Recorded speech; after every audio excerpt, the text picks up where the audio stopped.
2019 காங்கிரஸ் தேர்தல் அறிக்கையிலேயே அவர்கள் பல மாநில உரிமை சார்ந்த விஷயங்களை பேச தொடங்கினாலும் கூட ரொம்ப ஆக்டிவாக அல்லது மக்களுக்கு நம்பிக்கை அளிக்கும் விதத்தில் மக்களுடைய குரலை பிரதிபலிக்கும் விதத்தில் நேரடியாக செயல்பாட்டில் இறங்கினது அப்படின்றது பாரத் ஜோடோ யாத்திரை நடத்தி பாரத் ஜோடோ நியாய யாத்திரை நடத்தி அதற்கு பிறகு வெளிப்பட்ட ராகுல் காந்தி. இப்போது இதில் ஒரு பெரிய டிரான்சிஷனை பார்க்க முடியுது.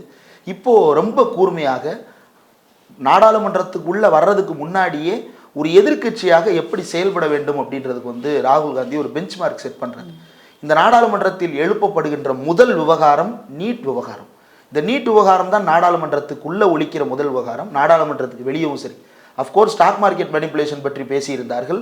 ஆனால் நேரடியாக மக்களை பாதிக்கின்ற பிரச்சனையாக அவர்கள் போட்ட பட்டியலில் முதல்ல நீட் பிரச்சனை தான். பிரியங்கா காந்தி, ராகுல் காந்தி, கன்னியாகுமார், கொடிக்குண்டில் சுரேஷ் எல்லோரும் அவர்களுடைய மாநிலத்தில் தொடர்ச்சியாக இந்த நீட் விவகாரத்தை பேசியிருக்கிறார்கள்.